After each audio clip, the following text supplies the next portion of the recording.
Tantanan! Good day mga layawan. Ari na naman ang tambok nyo nga layawan. No? Doon sa piyo may snorkel pa na. As you can see mga layawan, expert na tadi sa pagpalupad drone mo. Kita nyo. Oh, smooth ka video. For today's layaw story, ari kita sa may Barangay Kayhagan sa Sipalay City for the team building sang MG's Grill staff. So, ari lang siya sa may unhan sang Sipalay City. Pakadto ni siya. Dalan bla sa may pakadto hinubaan. May ara na da bangga pakadto sa Barangay Kayhagan. Nandira ka magi. Ang dalan nga makita nyo na sa likod nga ginaagyan sang salakyan na onan is way pakadto naman sa bag-o nga resort dira sa may Sipalay. Amo ina ang Manami Resort. Perte ginadaguro ka Manami mo. Batik ko Manami man ang presyo. Anyways, ari kita diri subong again para sa team building sa MG's Grill. Diri kita sa may Atara Gems Floating Cottage. Buka namin sa mga bangka o kadamo na as you can see, so expert gidya sa drone niya si tambok na layawan. Tanawan lang bala ang mga kuha bala, professional. So shout out sa mga drone users da. Perte professional, comment down below bigay-rate nyo ang navigation sang drone bisang tambok nga layawan no, na atong floating cottage sang Atara Gems. So shout out sa owner sang Atara Gems Floating Cottage. Perte ka namin isang dagat da. Nag-swimming ko to. So sa next video tayo pakita ko sa inyo. Gopuli wala pa naglingin ulo nyo. Isang tiyog-tiyog na. Kung naglingin gin man, natin nyo na kayo nagtanaw kamo sang video mo.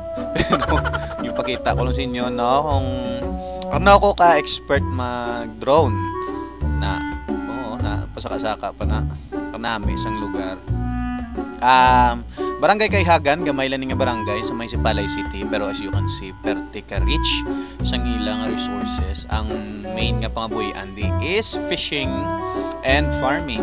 Di man halata may mga rice field sa likod, may mga lubi, may mga bangka na panggamit sa fishing. Kag miyari pwede dugas sa sanganga ko na toto na dugas sa sanganga no na daw bangka na wala ko nang kabalo kung sa diin na. Pero basta mo na kanami sa ilang lugar di. Alright, so abang-abang ka mo sa next video ta. Naging feature ko ang mismo nga floating cottage. Hindi nyo na pagsapakang mga tiyog nga daw wala sa lugar bla kung maglingin ulo nyo. Inyo na na. Yung tinatanaw mo din na. An overview sang Barangay Kayhagan. Very beautiful place sa may South Negros sa Sipalay City.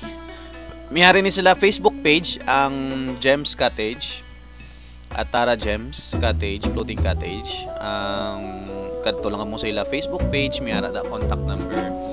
And sa next video ta ipakita ko sa inyo kung paano kami na-enjoy o kaupod sang MG staff.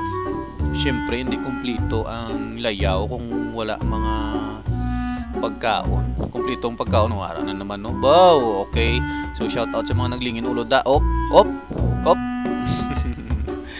So hasta na lang rin mga layawan.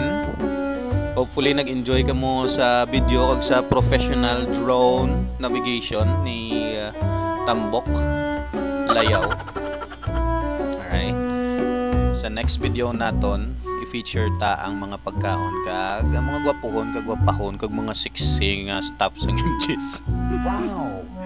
Alright, hasta diri na lang again.